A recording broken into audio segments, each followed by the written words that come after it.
آپ کو جو مبتلا ملے کسی بھی مرض میں، اس کو سورہ رحمان کا میسیج دیں، اسے 3 بار اللہ پانی کی دعا کرائیں، اس کو خدا یاد کرائیں. ٹھیک ہے؟ آپ کے سامنے بار بار لوگ کہہ رہے ہیں نا کہ میری پرسنالٹی چینج ہو گئی ہے، میرا غصہ ختم ہو گیا ہے، یا میرے میں چینج آ گئی ہے. خدا یاد آ جائے نا تو اوقات یاد آ جاتی ہے.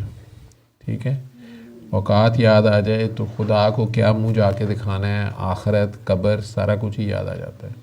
جب یہ یاد آ جائے تو بندہ ظلم سے باز آتا ہے. سب سے پہلے وہ اپنی جان پہ ظلم سے باز آتا ہے. جب اسے اپنے آپ سے پیار ہوتا ہے تو وہ اپنے آپ سے ظلم کرنے کی بجائے اپنے آپ سے پیار کی راہ کی طرف جاتا ہے. کم از کم وہ خود کو کسی ایسے راستے پہ نہیں لے جاتا جس کی سوچ کے اس کو شرم آتی ہے کہ دوبارہ اب اللہ کے آگے کس منہ سے جاؤں گا. ابھی تو تازہ تازہ اس کی رحمت سے مستفید ہوا ہوں، ابھی تو تازہ تازہ توبہ کی ہے. تو اس کی سوچ میں میرے نزدیک کسی بھی اور طریقے سے زیادہ یہ جو بابا جی کا طریقہ تھا، یہ آپ کے کریکٹر بلڈنگ میں اس کا بہت زیادہ رول ہے.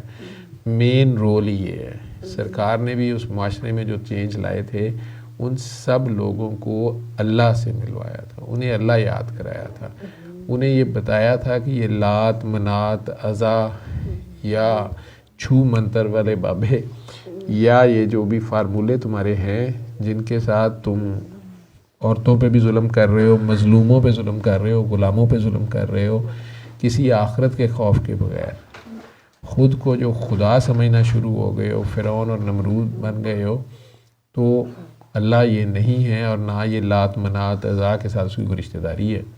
تو اس کعبے کے اندر سے سارے بت توڑے تھے، کہا تھا اب یہ اللہ کا گھر ہے.